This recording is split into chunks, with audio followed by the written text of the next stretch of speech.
Seja bem-vindo ao segundo dia do Congresso Brasil Paralelo. A gente está muito feliz com o sucesso que está sendo esse evento e muito obrigado mesmo a você que nos acompanhou até aqui. Esse é um marco importante na história da conscientização brasileira. Nossa equipe está dando o máximo para conseguir responder todas as perguntas, que realmente foram muitas nas últimas horas, mas a gente vai continuar nessa missão incansável de responder todos vocês. Hoje você vai assistir gratuitamente o segundo episódio dessa série, que conta com grandes participações de especialistas que vão trazer uma história do Brasil não contada.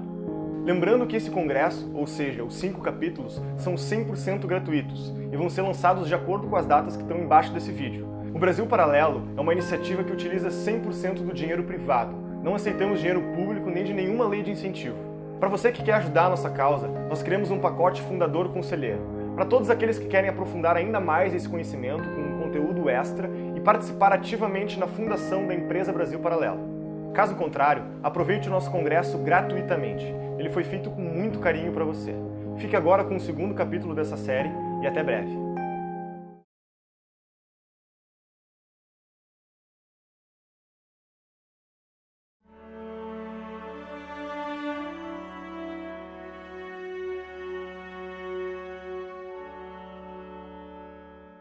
Seguimos nosso caminho por esse mar de longo.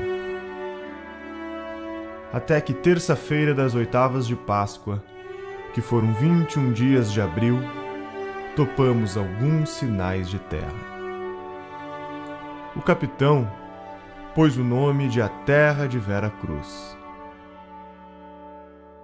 E dali avistamos homens que andavam pela praia, uns 7 ou 8. A feição deles era serem tanto avermelhados, de bons rostos e narizes bem feitos. Seus corpos são tão formosos que não pode ser mais. Eles não lavram nem criam. Nem há aqui boi ou vaca, cabra, ovelha ou galinha, ou qualquer outro animal que esteja acostumado a viver do homem. Enquanto ali andavam, dançaram e bailaram, sempre com os nossos, ao som de um tamboril nosso, como se fossem mais amigos nossos do que nós, seus. Até agora, não podemos saber se é ouro ou prata, ou outra coisa de metal ou ferro. Águas são muitas, infinitas, e desta maneira, dou aqui a vossa alteza conto do que nessa vossa terra vi. Deste porto seguro, da vossa ilha de Vera Cruz, hoje, sexta-feira, 1º dia de maio de 1500, Pero Vaz de Caminha.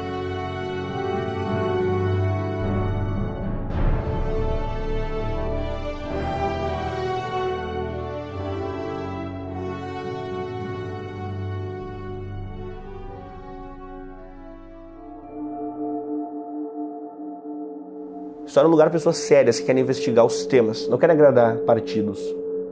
Querem investigar os temas. Isso é história.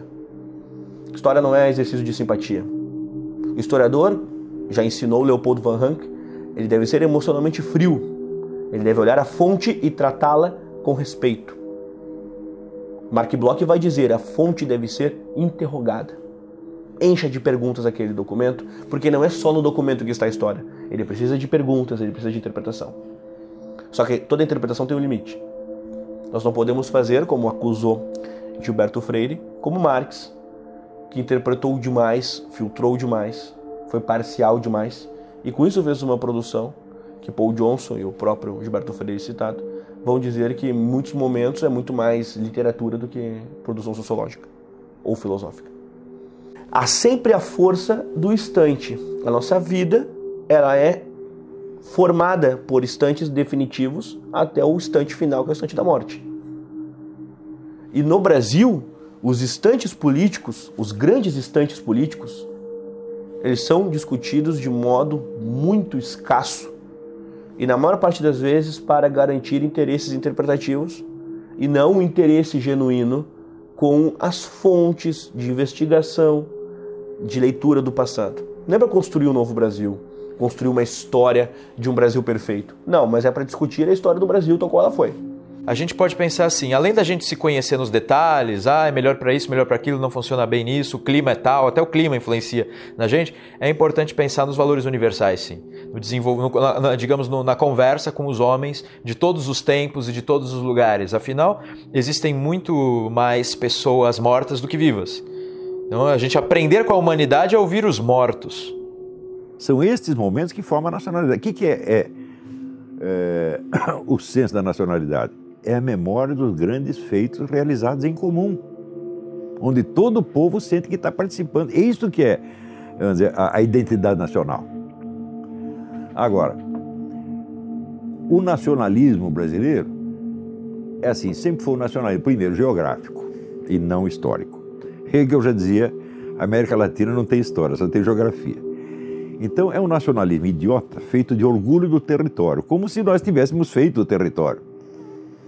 As nossas matas, o ouro, os minerais, o petróleo é nosso, a Amazônia é nossa. Quer dizer, é um negócio geográfico. Em segundo lugar, é um nacionalismo ressentido, que não é um nacionalismo, é um anti-americanismo apenas. Então, nós não temos, pelo menos no século XX, não temos uma verdadeira cultura nacionalista que teria que ser feita em torno dos valores nacionais efetivos, condensados nesses momentos em que o povo fez o seu próprio destino. Por que o Brasil é o país do futebol? Porque a gente não para de recordar a história do futebol.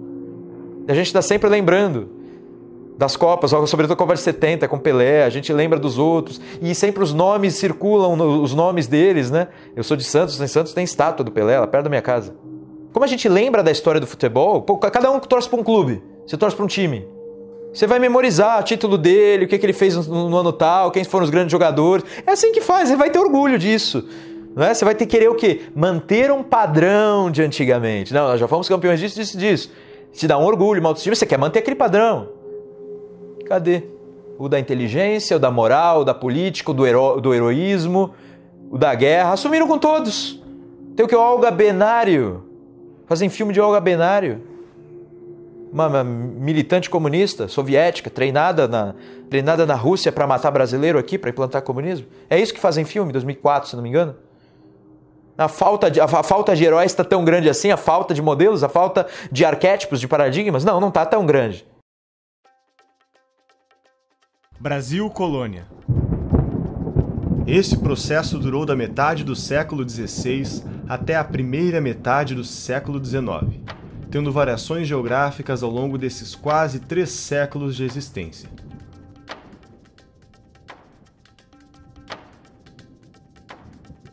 Durante esse período, nunca o Brasil teve o título ou designação oficial de colônia.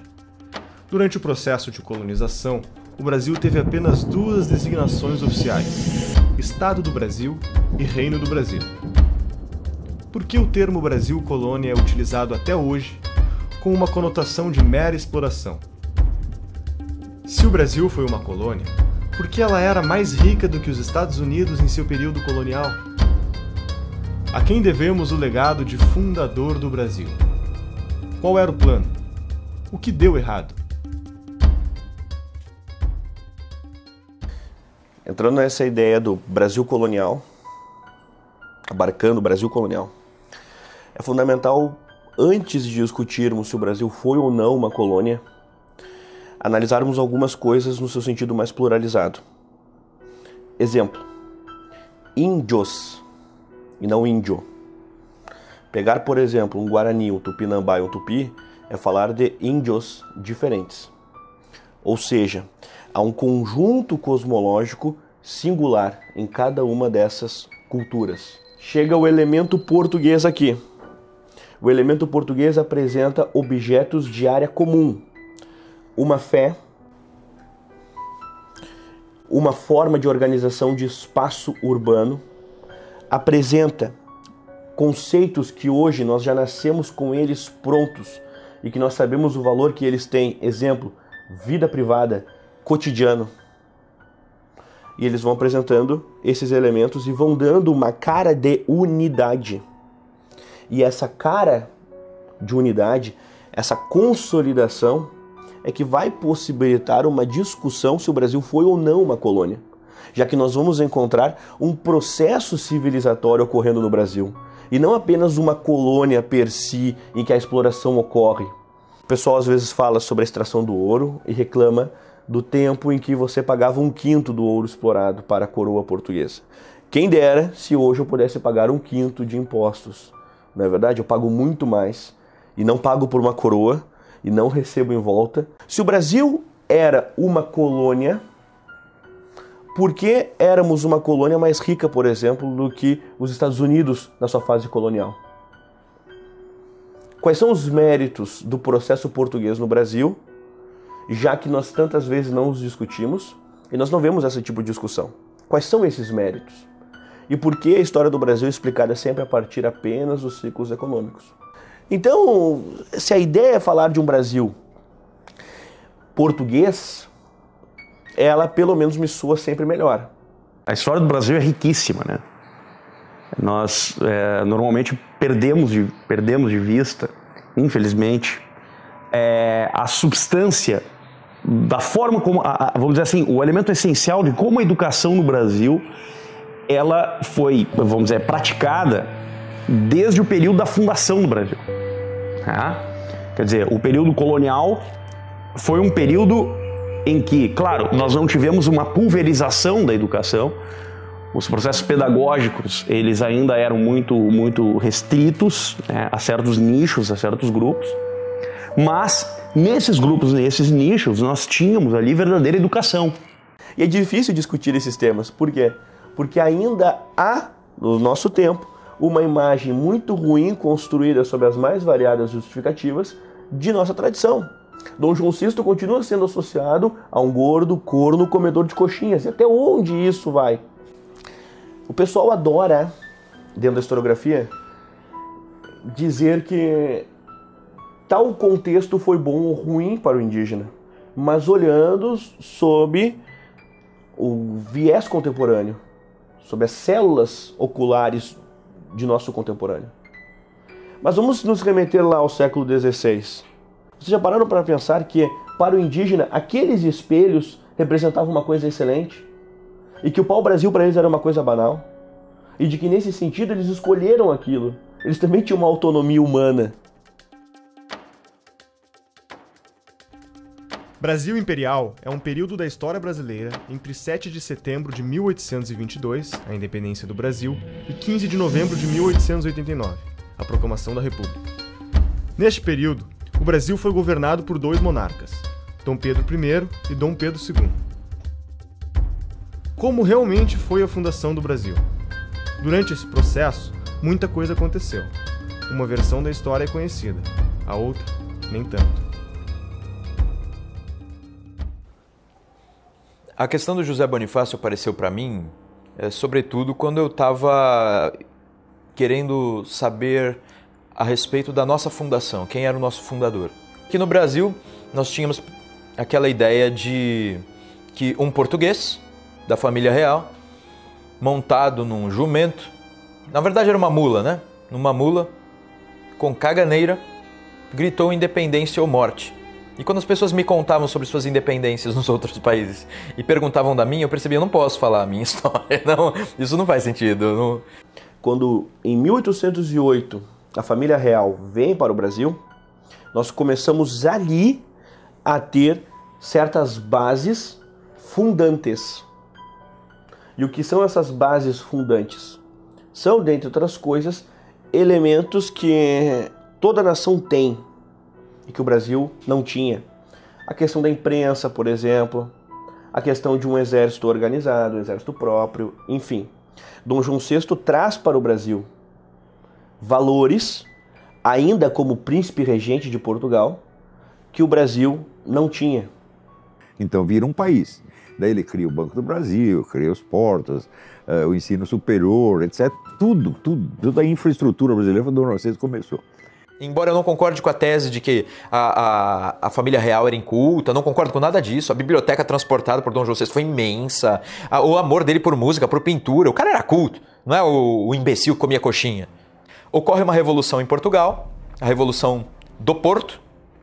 E, nesse contexto, eles queriam obrigar, então, o Dom João a voltar do Brasil para Portugal, porque estavam já enciumados, estavam achando que só o Brasil ia para frente, coisas assim. Volta Dom João VI e depois eles queriam que o próprio Pedro voltasse também.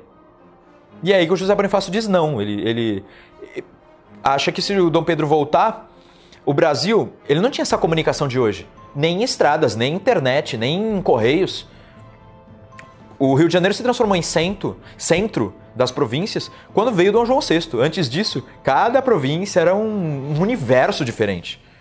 Então, esse centro, o José Bonifácio disse, precisamos manter esse centro. Porque é importante, é um centro de intercomunicação, é um centro de administração. Precisamos desenvolver, inclusive, a partir desse centro, uma unidade. Então, José Bonifácio, em alguma medida, Dom João VI, na prática, ele deixa a estrutura do que seria o Brasil. José Bonifácio inventa com consciência, consciente do que fazia. O Brasil tem que ter este território unido. E se a gente tiver que dividir as províncias e cada uma delas obedecer só a Lisboa, nós não vamos conseguir essa unidade. O Brasil vai se quebrar. Porque se Portugal errar, o Brasil pode seguir o mesmo caminho revolucionário dos outros povos da América Espanhola, ou da França, dos Estados Unidos, e o Brasil se quebraria em diversas pequenas repúblicas. E ele dizia, isso vai ser péssimo, enquanto a gente pode manter um grande e vasto império, que era a ideia dele, certo? Então José Bonifácio escreve uma carta muito mal criada para o Dom Pedro, antes do dia do fico. Então vai ter o dia do fico e o José Bonifácio escreve para ele que se você tem honra de homem, né, e de príncipe, você vai ficar. Porque senão você vai ser responsável pelo rio de sangue que vai correr aqui. Essa foi a carta que o José Bonifácio mandou. O José Bonifácio, dias depois, é chamado para integrar o ministério. Então, Dom Pedro I deu muito valor. Não era Dom Pedro I ainda, né? É príncipe regente. Mas Dom Pedro deu muito valor a José Bonifácio.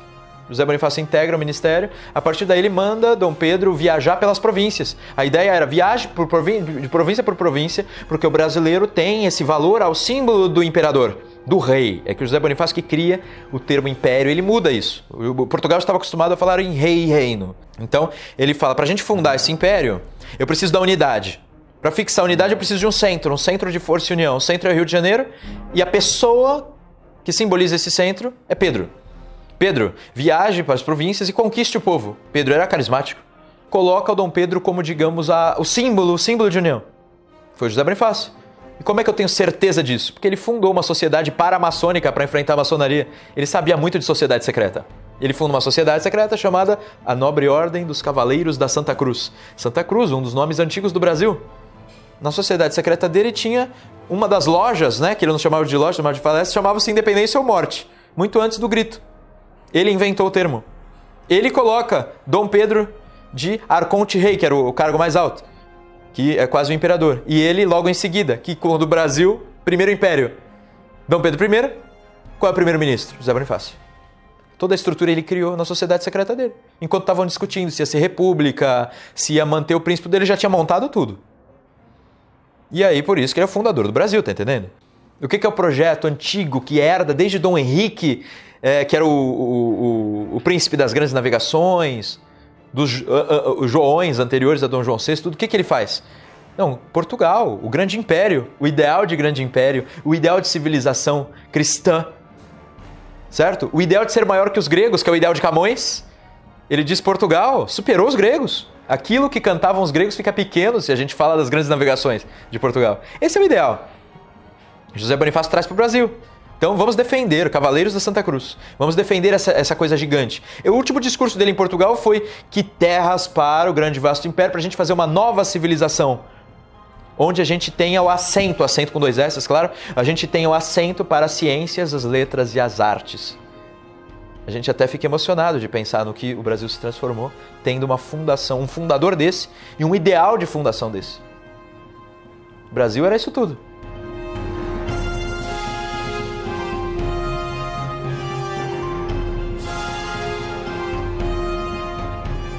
Tudo isso eu digo porque José Bonifácio é o estrategista da independência, estrategista até de guerra, porque ele monta a marinha do Brasil e diz que o principal elemento era a marinha. Por quê? Para a guerra não se travar nas casas das pessoas. Vamos travar a guerra no mar. Quando eles estiverem vindo, a gente já os derruba. A Marinha do Brasil é grata a ele até hoje.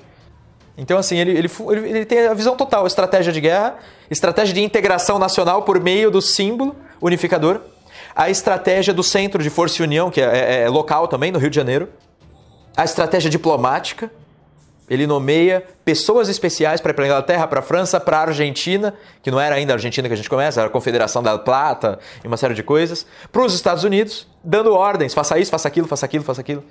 Esse é o nosso primeiro império, ele fez tudo isso. Ideia para educação de escolinha. Ele disse método tal para educar crianças.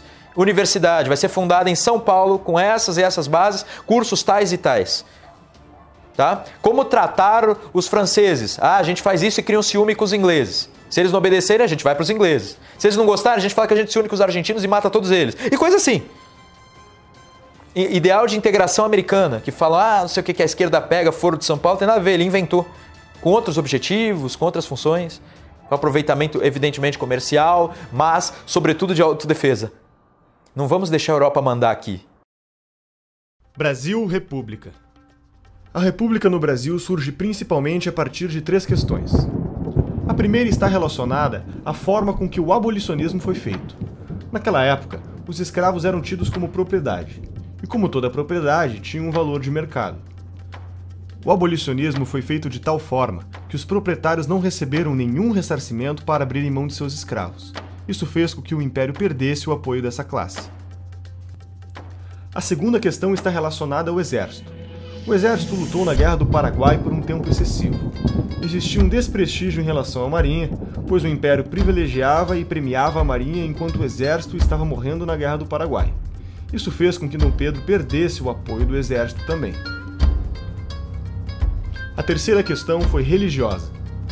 Dom Pedro entra em conflito com a igreja, não segue algumas bulas papais que proíbem o casamento entre maçons e católicas, manda prender bispos que seguem ordens da igreja e não as suas, e acaba perdendo o apoio dos fiéis. Quando teve a independência, o Brasil tinha 3.000 monges. Quando chegou no dia da República, tinha 8. O governo imperial não deixava os superiores das ordens religiosas fiscalizar o que estava acontecendo dentro, não deixava fundar novas escolas religiosas. Isso, a igreja estava acabando. A República veio de um acordo entre a igreja e uma parcela da maçonaria, porque ali era todo mundo maçom, o imperador era maçom, o republicano era maçom, todo mundo maçom. Então tem uma briga interna na maçonaria e a igreja se aliou com uma parte e apoiou a República.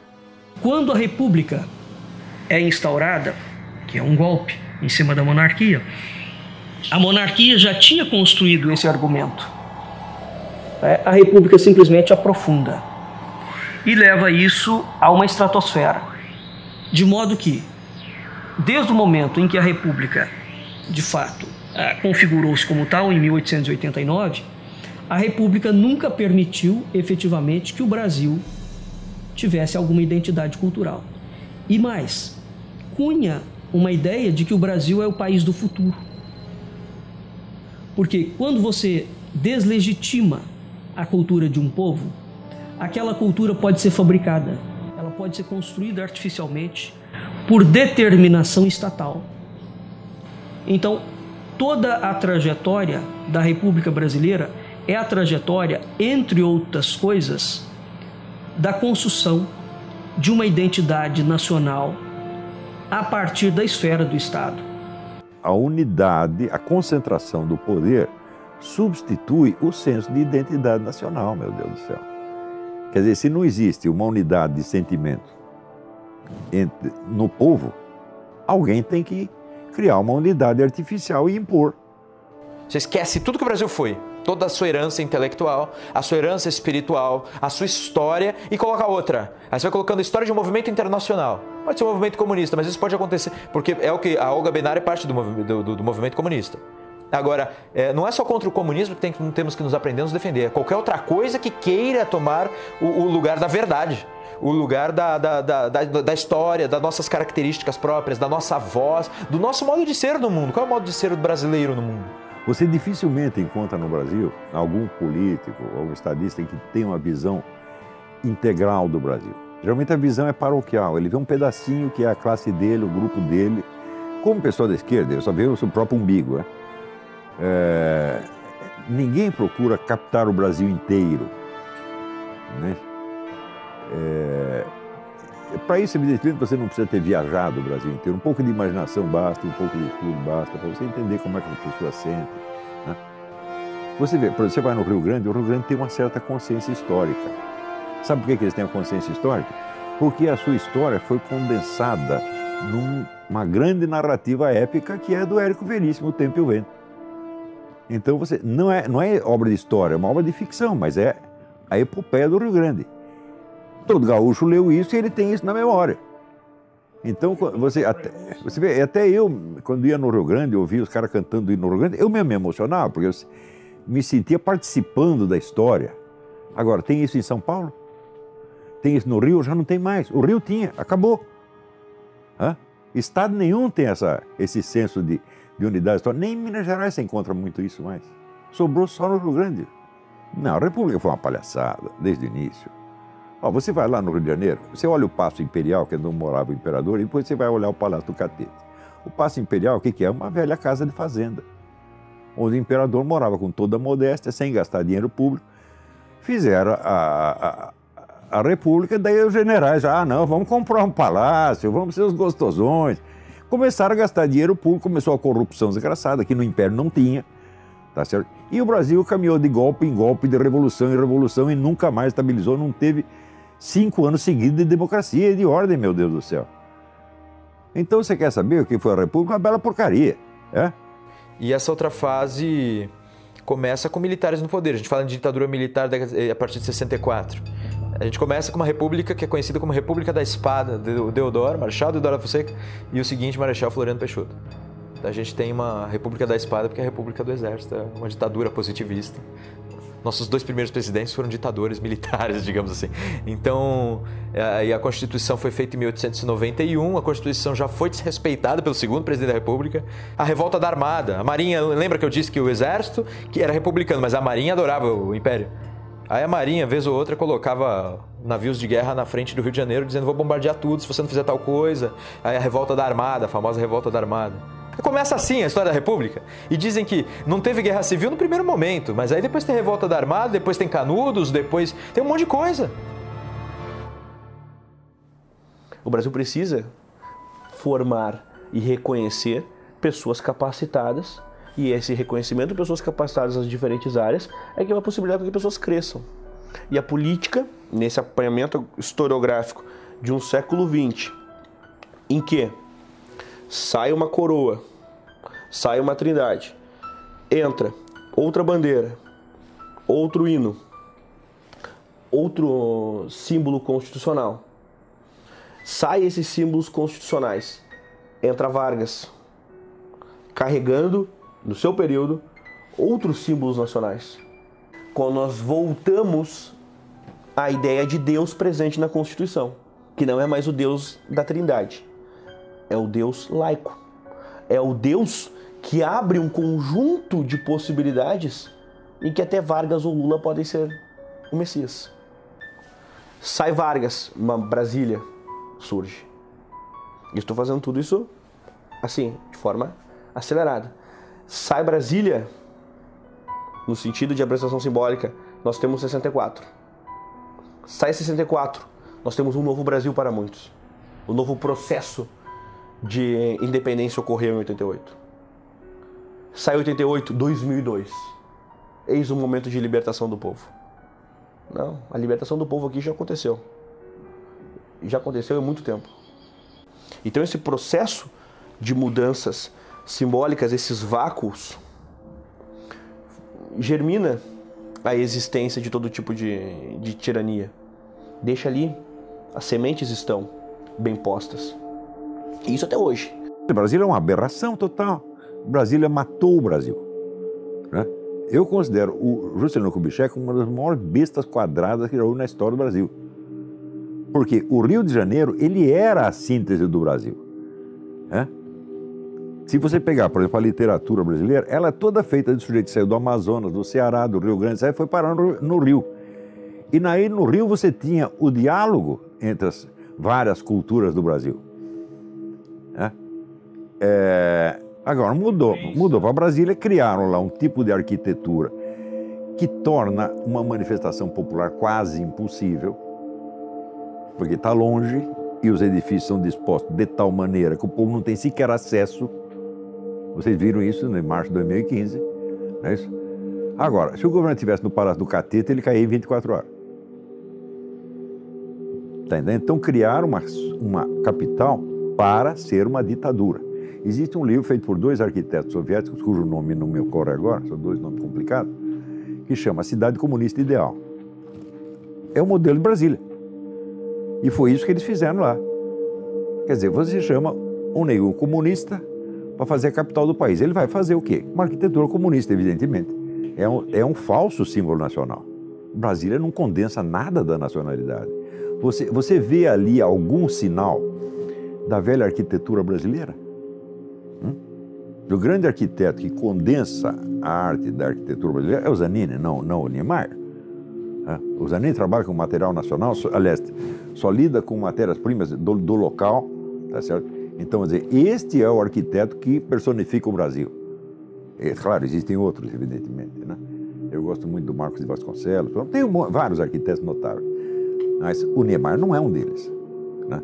A arquitetura Niemeyer, como a do tal do Vila Nova Artigas, arquitetura comunista, tá certo? Agora, a arquitetura comunista é arquitetura para um governo centralizador. Agora, quem está no governo? Não precisa ser os comunistas. Foram os militares que ocupam. Eles fizeram a capital e deram para os militares. E daí veio uma ditadura falando, mas vocês fizeram a capital para ser uma capital da ditadura, virou uma ditadura, pô. Regime militar. Esse período durou de 1964 a 1985, época marcada pelos atos institucionais e pelos 5 governos militares. Governo Castelo Branco, Governo Costa e Silva, Governo Emílio Médici, Governo Geisel e Governo Figueiredo. A saída do João Goulart foi precedido também de várias ações. As mulheres nas ruas, em marcha, a Igreja Católica, os padres pregando abertamente que Deus orasse pelo Brasil, Deus abrisse seus olhos para o Brasil e tirasse o governo ali. Toda a mídia, exceto o jornal Última Hora, a OAB, a questão dos empresários também. Por que os empresários? Eles não queriam suas empresas estatizadas. Os produtores rurais. Por que os produtores rurais? Porque eles não queriam ter as suas propriedades confiscadas. Então está todo mundo interessado. Os padres, né, a Igreja Católica, porque nos comunismos não tem religião. Muito pelo contrário, os religiosos são perseguidos. Como Fidel Castro perseguiu os religiosos da raiz, da matriz africana. Ninguém mais aguentava o governo João Goulart, que realmente estava desmantelando o país. Então, fizeram o que foi até então a maior manifestação popular da história e derrubaram o governo com a promessa de fazer novas eleições em 6 meses. Depois de 6 meses, decidiram que era melhor ficar por lá mesmo. E ficaram 20 anos, meu Deus do céu. O que se espera que aconteça? Que eles saiam de lá com grande popularidade?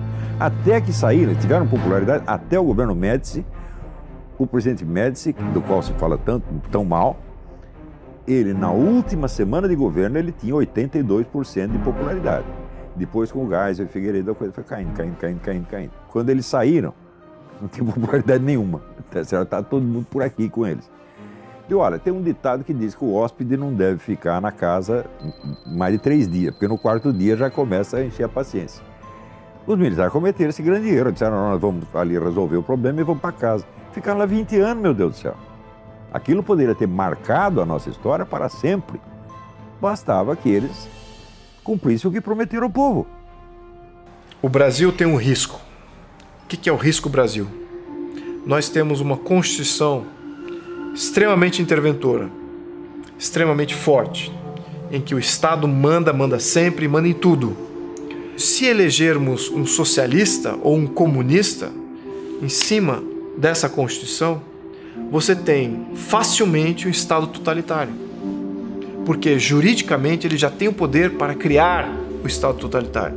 Ele não tem bloqueio nenhum, ele não tem limite nenhum. Ele tem um Estado quase que ilimitado, que ele pode brincar com isso.